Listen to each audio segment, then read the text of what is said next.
Reading the Ethiopian Bible, Day 22, Chapter 22. As always, you can follow along in your KJV, NLT, NIV, but I'm reading my Ethiopian, however, it's the same because it's Genesis. And I always have people ask where I got the book, so I'm going to go ahead and link it just in case anybody wants to read the Ethiopian that I'm reading. The first book of Moses, Genesis, chapter 22. Sometime after these things, God tested Abraham. He said to him, "Abraham, here I am." Abraham replied, "God said, take your son, your only son, whom you love, Isaac, and go to the land of Moriah. Offer him up there as a burnt offering on one of the mountains which I will indicate to you." Early in the morning, Abraham got up and saddled his donkey. He took 2 of his young servants with him, along with his son Isaac.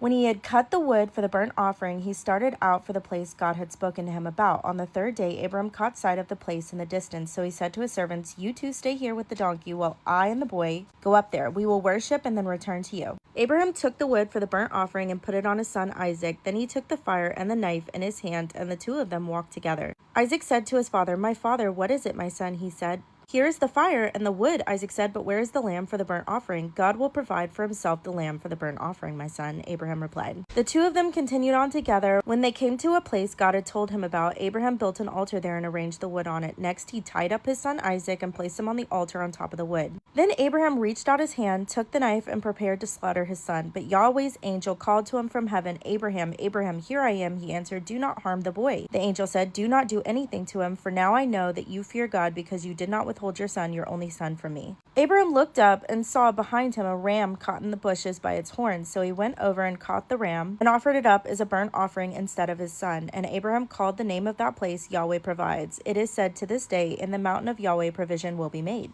Yahweh's angel called to Abraham a second time from heaven, and he said, "I solemnly swear by my own name, decrees Yahweh, that because you have done this and have not withheld your son, your only son, I will indeed bless you, and I will greatly multiply your descendants so that they will be as countless as the stars in the sky and the grains of the sand on the seashore. Your descendants will take possession of the strongholds of their enemies. Because you have obeyed me, all the nations of the earth will pronounce blessings on one another using the name of your descendants." Then Abraham returned to his servants, and they set out together for Beersheba, where Abraham stayed. After these things, Abraham was told that Milcah has also borne children to your brother Nahor: Uz the firstborn, the brother Buz, Kemuel, the father of Aram, Kesed, Hazo, Pildash, Jidlaph, and Bethuel. Now Bethuel became the father of Rebekah. These were the 8 sons Milcah bore to Abraham's brother Nahor. His concubine, whose name was Rumah, also bore him children: Teba, Gaham, Tahash, and Maacah. That's chapter 22. We'll read chapter 23 tomorrow. Some things to note here. A lot of people get confused and think that God wanted Abraham to unalive Isaac. And if we look at the context of this story and historically what was normal in this time, child sacrifice was very normal to other gods like Molech. A lot of the other groups of people performed this. It was one of the reasons that the Israelites were warned so many times not to participate in what everybody else was doing. God always separated himself from that and has always said, "I do not, nor have I ever thought about you sacrificing a child to me." And people's argument is, okay, what about Isaac? In a time where all of these demons that were called gods were wanting child sacrifice, God set up a situation to set himself apart.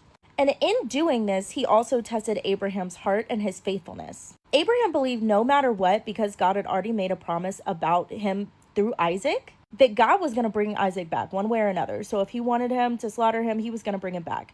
Abraham's faithfulness was credited to him as righteousness. And at the same time, God set himself apart because he called Abraham to do this. And at the peak moment said, actually, no, don't do that. You're good. The fact that you were going to do it is enough. Your faithfulness will be credited to you as righteousness. He's setting an example here and separating himself from the other gods. And as we keep reading, you'll see more and more throughout the entire Bible that he says multiple times, "I do not want, nor have I thought about you sacrificing children." Because they tried multiple times to do it for him. And he was like, I don't do that. I don't mess with that. Wrong God. So I just wanted to add that because that's something that a lot of people struggle with and ask questions about. But as always, read, understand, meditate, allow the Holy Spirit to reveal, and always rely heavily on the Holy Spirit for discernment. God bless.